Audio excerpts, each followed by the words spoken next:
Wayne, if your name is on a letter inside a pile of roadside rubbish, get ready for a fine. Plus, Trump and Musk are having a spat. Here to unpack today's issues in the news, it's former Auckland Mayor Phil Goff, former diplomat Phil Goff, and New Zealand Herald senior writer Simon Wilson. Good morning, guys. G'day, Ryan. Good to have you here. We'll start with fly tipping. Phil, this is a bugbear of yours, isn't it? You don't like it? Yeah, I abhor it. And the people that are fly tipping are not the people that are too poor to dispose of their rubbish properly. They're often commercial outfits. They're people that are too bloody lazy to clean up their own mess and would rather have the ratepayer pay it for them because it costs a lot of money to clean up fly tipping. Where do they dump it? They dump it around my area. I live out in the countryside. Yeah. So they get just outside the housing limits. They dump it on the side of the road. The worst case, and I cracked down on this and we got a conviction, and the conviction actually involved a person being deported because they weren't living legally in New Zealand, but they were a commercial company dumping oil filters full of oil on the side of the road, out my way, and also close to the Waitakere water dam. Don't mess with Phil, you'll get deported. No, and we're the only country that would deport someone for dumping rubbish. Don't worry about letters, because people don't write letters, so you don't get addresses on it much. We put in closed-circuit television on the areas which were constantly being fly dumped on, and we raised the level of convictions. But what I approached the government to do, and they didn't do, and that applies to both Labor and National, is we need better penalties. And the penalties are, it's not just a fine. A fine is good if people can afford to pay it. If they can't afford to pay it... We need deportations. No. Like Donald Trump. I'm not going down that line.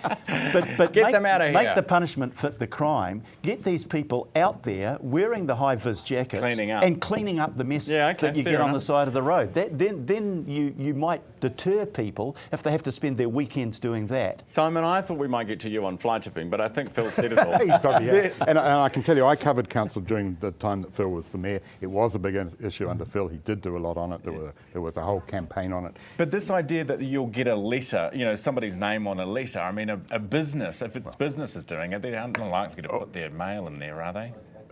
People throw out their mail all the time. As Phil says, there's not a lot of mail, so what does come in probably does get thrown out. Now, Wayne Brown, we had him on the show just earlier, and you were at the press conference yesterday, Simon, where Desley Simpson announced...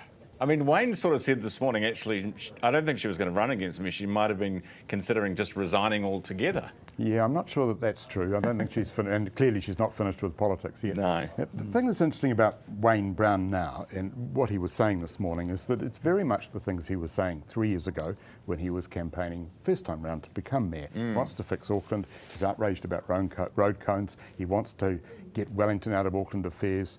He wants to be more financially prudent. All politicians want to be financially prudent, and to his credit, he's one of them, but he is only one of many. Those things haven't largely changed in the last 3 years. There's a very good example of the way Wayne works that came up yesterday at a council meeting. They were talking about the Mangawhau railway station, which is part of the new City Rail Link. It's a vast urban desert at the moment because it was a big construction site and nothing's happened to it, so it's empty, it looks awful. Wayne called it Gaza-like, so it's a kind of barren wasteland. And there are real issues about the way in which connecting transport, buses and cars and taxis and so on will be able to access the station. There's real issues around what it's going to look like. Are there going to be apartment blocks built there? Is it going to become playing fields or a park or whatever? None of this stuff is resolved. Wayne had a fit about it at the council meeting yesterday, but it will be a real test of his ability to actually make a difference. He has restructured the council and the CCOs, the council-controlled organisations, so he is now more directly in charge. He has the power to make a difference, but we will now find out whether he can do more than moan about the problem, or whether it will just be like road cones, just moan about the problem and not fix it.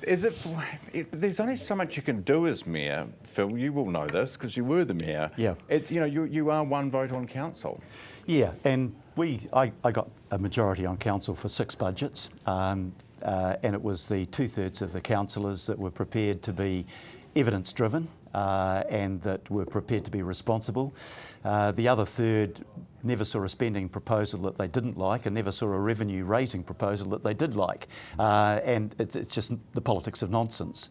But the government's got to step up as well. I mean, the government takes 93% of all public revenue that's raised, taxes. And the councils, all of the councils across the country get the scraps, the other 7%. And you can't do things like major infrastructure without government involvement.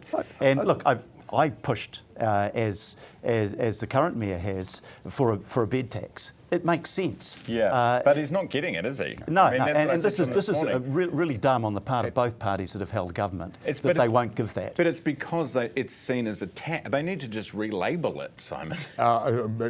You could be right about that. And the thing about politicians at the local level, mayors especially, is that it's not their policies, it's not what they rail against in the end that matters, it's how well they can form a working majority, as Phil just said, how well they can work with Wellington, how well they can bend the people who are more powerful than them in government and the people less powerful than them around the council table and in the council officials, bend to their will so they can make decisions, get action and get things done. That personal skill of forming a coalition of people to get things done is the critical issue.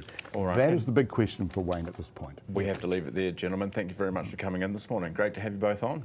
Cheers. We didn't even get to Trump and Musk and the... That's a great thing. No room in the world that's big enough to hold two egos that size of self-interested, narcissistic, The great good news people. in the universe, isn't it? Trump and Musk, boom. Well, there we go. We got it. Plague on both of their houses. Simon Wilson and Phil Goff on our panel this morning. Thanks very much, guys. 26 minutes after 8. You're watching Herald Now. Back in a minute.